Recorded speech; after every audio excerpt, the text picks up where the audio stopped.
जय माता दी।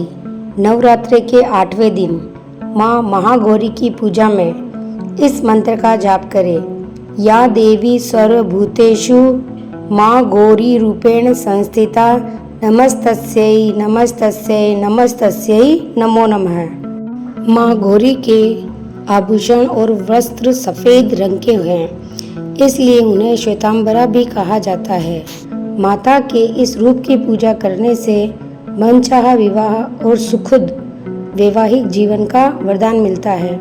इस दिन माता को सफ़ेद फूलों से आराधना करें और साथ ही माँ को नारियल से बने हुए व्यंजनों का भोग अर्पित करना चाहिए। माँ गौरी की कथा। माँ गौरी ने देवी पार्वती रूप में भगवान शिव को पति के रूप में प्राप्त करने के लिए कठोर तपस्या की थी। एक बार भगवान भोलेनाथ ने पार्वती जी को देखकर कुछ कह देते थे, जिससे देवी के मन को आहत हुआ और पार्वती जी की तपस्या में लीन हो जाती है। इस प्रकार कई वर्ष बीत गए और कठोर तपस्या करने पर जब पार्वती नहीं आती है तो पार्वती को खोजते हुए भगवान शिव उनके पास पहुंचते हैं। पहुंचने पर वहां उन्होंने देखा कि पार्वती को देखकर उनको बड़ा आश्चर्य हुआ। पार्वती जी का रंग अत्यंत ओजपूर्ण होता है। उनकी छटा चांदनी के समान श्वेत और कुंद के फूल के समान धवल दिखाई पड़ती है। उनके वस्त्र और आभूषण से प्रसन्न होकर देवी उमा और गौर वर्ण का वरदान देते हैं। एक कथा के अनुसार भगवान शिव और को पति में पाने के लिए देवी ने कठोर तपस्या की, जिससे उनका शरीर काला पड़ गया। देवी की तपस्या से प्रसन्न होकर भगवान ने उन्हें स्वीकार करते हैं और शिवजी ने उनके शरीर पर गंगा जल से छींटे दिए। तब देवी विद्युत के समान अत्यंत कांतिमान और गौरवर्ण की हो जाती है तथा तभी से उनका नाम गौरी पड़ा।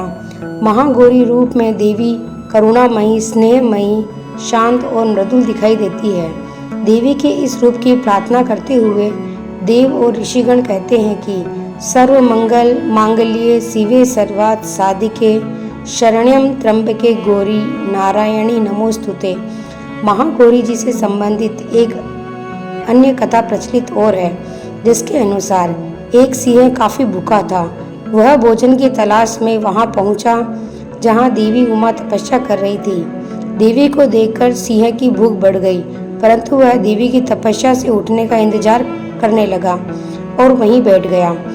इस इंतजार में वह काफी कमजोर हो गया।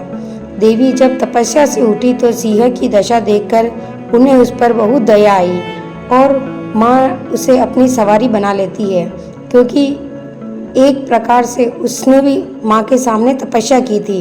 इसलिए देवी गौरी का वाहन बैल और सिंह दोनों ही है।